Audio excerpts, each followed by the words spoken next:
So I've been dealing with burnout lately. I've just been sick to death of my own photography. And in this video, I want to share with you guys some of the advice that I've been given and some of the things I've been doing to work through it.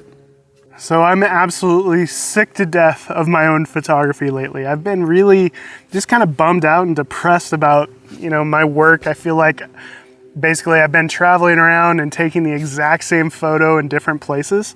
And I feel like that's something that we all go through at some point. Like we all just kind of get burnout and sick to death of our own stuff, especially if you're somebody like me that just shoots all the time. So one of the most helpful things that I've done to really kind of break out of my slump is to just kind of expand and to do other types of photography. I'm lucky enough to be a full-time photographer. Because of that, I shoot lots of weddings and senior portraits and real estate and sports, all different types of photography. And when I get burnt out on something, it's because I've been doing a lot of it. Usually towards the end of like the fall season, I am burnt out on weddings. I don't want to see another bridezilla for the rest of the winter. This time of year, typically things in the portrait world have kind of slowed down for me, and I've been doing lots of landscape photography, and that's very true this year. I've been doing tons of landscape photography, and because of that, I'm burnt out on my own landscape photography. I look at my photos and I'm just like, man, all my photos just look the same and I'm not content, and I just feel like I traveled all these different places to take the same photo over and over and over. I find my foreground, I find my middle ground, I find my background, wait for a sunset, take my photo, and then I post-process it the same as I have every other photo. And I just get really tired of it. Doing other types of photography has really helped me to kind of just take a step back, do something completely different, and a lot of times that makes you better at all aspects of photography, because even though sports photography is not related at all to landscape photography, it kind of cleans the palette, it freshens you up for it. And I think it makes you better at landscape photography because you start thinking about things like the moment and a totally different sense of composition and depth and all that fun stuff. Doing other types of photography helps a lot. Another thing that has helped a lot is taking different lenses with me when I go out to shoot. It used to be that I would take my 16-35, my 70-300, or my 70-200, my wide angle, my telephoto. One of the things I've been doing a lot more is actually taking a macro with me when I go out to shoot landscape photography. It helps me just like shoot something different, see something different. Macro photography is so completely different than your typical wide angle landscape that for me it's something completely different. It's something that I don't normally do, and because of that, it's fun again. Taking a different lens with you helps a lot as well.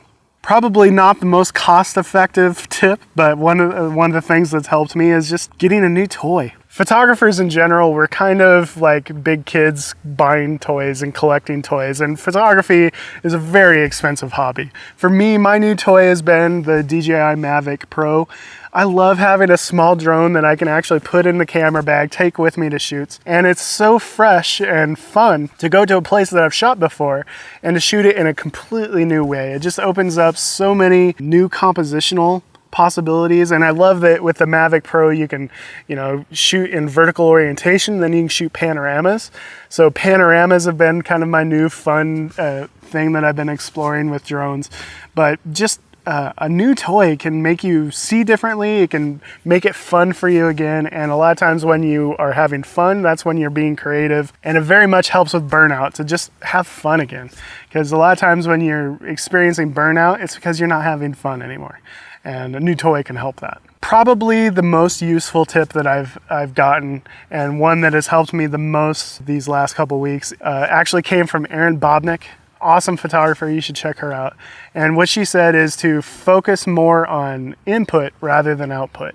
And what that means is focus more on looking at new photography, looking at the work of others, maybe even looking at painters. Go watch a Bob Ross episode and focus on the input, getting inspired from other people rather than the output, which is editing and posting to social media and just pumping out photography. So just getting inspired from the work of others has helped a ton. I've been watching a lot of tutorials, a lot of Bob Ross, and it's really helped me just kind of see things things a little differently and put a fresh spin on my photography. So that's not to say that you should stop shooting. I've been shooting this entire stretch, but I've definitely slowed down on the amount of editing and posting that I've been doing. I've still been going out and shooting because I don't want to miss some of the seasonal things that are happening around me. In Southern California right now, there is the mega bloom that people are talking about.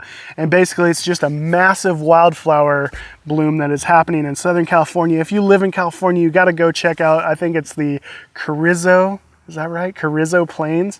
It's out in the middle of nowhere, Southern California, but the fields are just absolutely exploding with wildflowers. The mountains are just painted yellow with wildflowers for as far as you can see. It's really, really breathtaking. It's a once in a decade thing that's happening, and I don't want to miss stuff like that. So I'm going out and I'm still shooting through it. I'm just not editing and I'm not posting to social media as much, because when I am feeling a little bit better, you know, in a couple weeks or whatever, I'm going to kick myself if I don't go out and shoot during these, you know, opportunities that are happening. So continue to shoot, but maybe just don't focus on the post-processing and the posting to social media as much. For me, that's when I really feel burnout on my stuff, is when I look on the computer and I'm like, I really thought I did better. Oh God, that composition just stinks. You know, I get so burnt out on looking at my own photography. I'll go out and do the act of photography and then save those files for later down the road when I'm actually feeling inspired again. So if I was to break it down,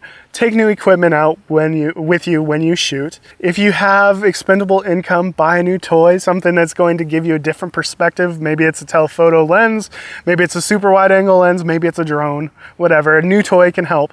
But mostly look at the work of others, draw inspiration from other sources. You know, maybe it's new photographers or watching a painting show, or, you know, watching some tutorials and learning new techniques. Those kind of things are going to inspire you to go out and shoot.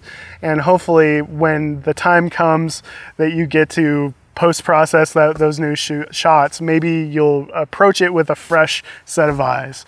And that's what I've been doing. That's what's been helping with my photography. So hopefully this helps. And maybe it gives you a window into why I haven't posted in a while, because I'm just sick to death of Nick Page anything right now. And it makes it really hard to put together a video when I'm so down on myself. But anyways, we all have to go through it. Hopefully this helps when you have to go through it. All right, take it easy, guys. Thanks so much. We'll talk to you later. Bye-bye.